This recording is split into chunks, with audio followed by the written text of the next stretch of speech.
Hi friends, welcome to Telugu JavaScript ట్యుటోరియల్కు స్వాగతం. ఈరోజు టాపిక్ వచ్చేసి కండిషనల్ టెరినరీ ఆపరేటర్స్. సో ఈ టెరినరీ ఆపరేటర్స్ ఏమేమి ఉంటాయంటే చెప్తాను. So question mark and colon అనమాట, ఈ రెండుని టెరినరీ ఆపరేటర్స్ అంటారు. ఓకేనా, అది ఎలా ఉంటుందో ఇప్పుడు నేను చూపిస్తాను. ఓకేనా, సో టెరినరీ ఆపరేటర్స్ అంటే ఏం లేదమ్మా, సేమ్ ఇఫ్ ఎల్స్ లాగానే, బట్ ఇఫ్ ఎల్స్ మాత్రం ఎలా ఉంటుంది, మల్టిపుల్ లైన్స్లో ఉంటుంది మనకి కోడింగ్ అనేది. సో ఈ టెరినరీ ఆపరేటర్స్లో ఎలా అంటే సింగిల్ లైన్లో అయిపోతుంది కోడింగ్. అది ఎలా అనేది నేను నెక్స్ట్ చూపిస్తాను. సో కండిషన్ ఇచ్చినప్పుడు అది ట్రూ అయితే స్టేట్మెంట్ ట్రూ కావాలి, ఫాల్స్ అయితే ఫాల్స్ స్టేట్మెంట్ ట్రూ కావాలి. అదేది ఇఫ్ ఎల్స్ స్టేట్మెంట్. ఈ టెరినరీ ఆపరేటర్ అట్లా ఉండదు, సింగిల్ లైన్లో ఉంటుంది. ఎలా ఉంటుంది అంటే కండిషన్ ఇస్తాం ఫస్ట్ ఇక్కడ. ఓకేనా, ఇప్పుడు ఎక్స్ డబల్ ఈక్వల్ టు 10 అనుకుందాం. So x double equal to 10 అయితే క్వశ్చన్ మార్క్ అంటే టెరినరీ ఆపరేటర్. ఓకేనా, question mark means ternary operator.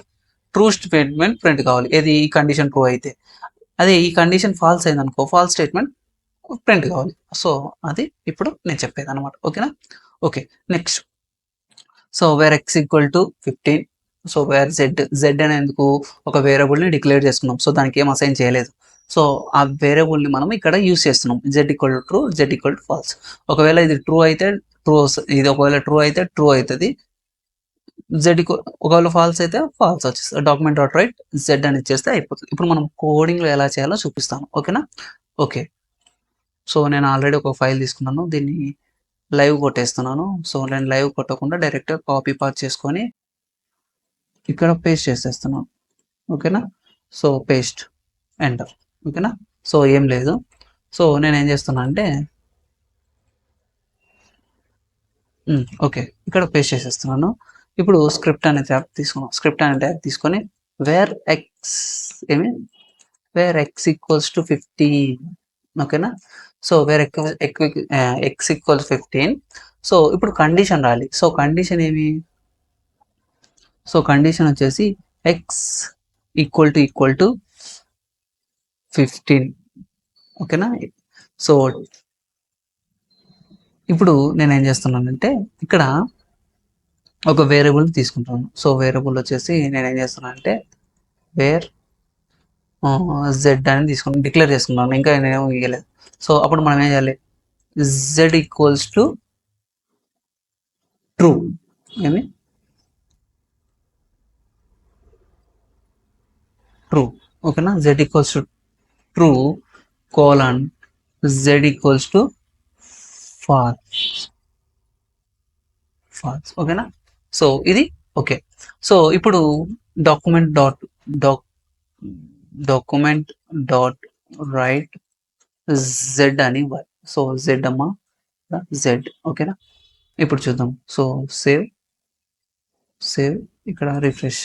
True ఎందుకు, కరెక్టే. ఓకేనా, సో కరెక్టే. ఇప్పుడు నేను ఈ జెడ్ అనేది ఇక్కడ ఇవ్వకూడదు, అంటే ఈ జెడ్ అనేది ఇది కదా. ఒకవేళ ఫాల్స్ అయింది అనుకోండి, ఇప్పుడు నేను ఇక్కడ 14 ఇచ్చాను, ఏమవుతుంది, ఫాల్స్ అయితే. ఎందుకు, ఎగ్జాక్ట్గా లేదన్నమాట. ఓకేనా, అలా. ఓకేనా, ఇప్పుడు నేను ఏం చేస్తున్నా అంటే ఇక్కడ ఏం చేస్తున్నా అంటే ఈ జెడ్ వాల్యూని డైరెక్ట్గా ఇక్కడ ఇస్తున్నాను. ఓకే, జెడ్ వాల్యూని ఇక్కడ ఇస్తున్నాను, బట్ ఇక్కడ మనము ఇవ్వకూడదు. ఏమి, సో ఇవన్నీ ఈ కోలన్స్ అనేది తీసేయాలి. సో ఈ బ్రాకెట్స్ అనేది తీసేయాలి. తీసేసి ఎగ్జాక్ట్గా ఇక్కడ ఇవ్వాలి. సో ఇక్కడ సో ఇక్కడ ఇచ్చేయాలి. సో అయిపోయింది. ఓకేనా, ఇప్పుడు నేను కంట్రోల్ జెడ్ కొడుతున్నాను. సో ఫాల్స్ చూపిస్తుంది. అదే 15 అంటే ట్రూ. So undefined. ఎందుకు అన్డిఫైన్డ్ అంటే ఇక్కడ క్యాపిటల్ జెడ్ తీసుకున్నాం, సో కాబట్టి స్మాల్ జెడ్ తీసుకోవాలి. So true. అన్డిఫైన్డ్ ఎందుకు వచ్చిందంటే ఇక్కడ క్యాపిటల్, ఈ మామూలుగా స్మాల్ జెడ్ కదా, ఇక్కడ స్మాల్ జెడ్ తీసుకోవాలి. అర్థమైంది కదా, సారీ. సో ఇక్కడ కూడా తీసేయాలమ్మా. ఇక్కడ వచ్చేసి ఇది తీసేయాలి. ఓకేనా, so control save true. Okay, అర్థమైంది కదా ఇది. సో కండిషన్ అనేది ఇలా చేయాలి. అర్థమైంది. ఓకేనా, సో ఇది టెర్నరీ ఆపరేటర్స్. సో నెక్స్ట్ క్లాస్లో చూసుకుందాం. ఓకే.